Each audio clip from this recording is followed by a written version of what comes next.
కిందకి ఉంటుంది. మనం కట్టాలన్నా చాలా ఇది ఎగ్జిక్యూట్ చేయాలన్నా చాలా కష్టమైనది అనమాట. కానీ మీ విత్ ఇన్ టైంలో మ్యాక్సిమం కంప్లీట్ చేసుకున్నాం ఫైల్స్ అన్ని.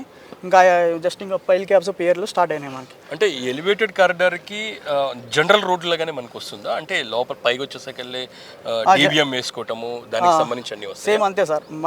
మనకి ఇప్పుడు ఈ పియర్స్ అన్ని కన్స్ట్రక్ట్ అయిన తర్వాత దీని మీద గటర్స్ వస్తాయి. గటర్స్ లాంచింగ్ తర్వాత గటర్స్ మీద డెక్ స్లాబ్ వేసి డెక్ స్లాబ్ మీద సేమ్ యాస్టీస్ రోడ్ ఎట్లా కన్స్ట్రక్ట్ చేసుకుంటాం మనం డిబిఎం డబ్ల్యూఎంఎం యాస్ఫాల్ట్ కోట్ అన్నీ వేసుకుని సేమ్ రోడ్లోనే మనం ప్రిపేర్ చేసుకుంటూ డైరెక్ట్ అక్కడ ల్యాండింగ్ ఉంటుంది అనమాట. ముందు డివిజిఓ హౌస్ దగ్గర అక్కడ ఇంకో వాకిడెట్ వచ్చింది. అది ఇంకా క్లియరెన్స్ లేదు మనకి, అది ఇంకా ఫైనలైజ్ అవ్వలేదు. కాకపోతే ఎక్కడైతే వస్తుంది దాని తర్వాత ఇంకా ట్రంపెట్ రోడ్ అనమాట. ట్రంపెట్ అయ్యి మొత్తం NH16లో కలిసిద్ది అనమాట రోడ్ ఇది. అంటే ఇక్కడ కర్వ్స్ కనబడుతున్నాయి మనకి కొండ దగ్గర కొన్ని కర్వ్స్. అక్కడ కూడా ఎలివేటెడ్ అక్కడ కూడా వచ్చింది సార్. చిన్నది వచ్చింది దగ్గర ఎలా వస్తుంది?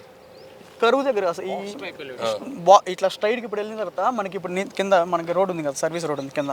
దాని నుంచి డైరెక్ట్గా మనకి NH16 కనెక్ట్ చేసేటట్టు ఒక వైడెట్ వచ్చింది అనమాట చిన్నది. అది ఇంకా మనకి ఫైనలైజ్ అవ్వాలి అది ఏంటి అనేది. అంటే మొత్తం ఎన్ని లైన్స్ తో road connect? 6 lanes sir. 6 lanes.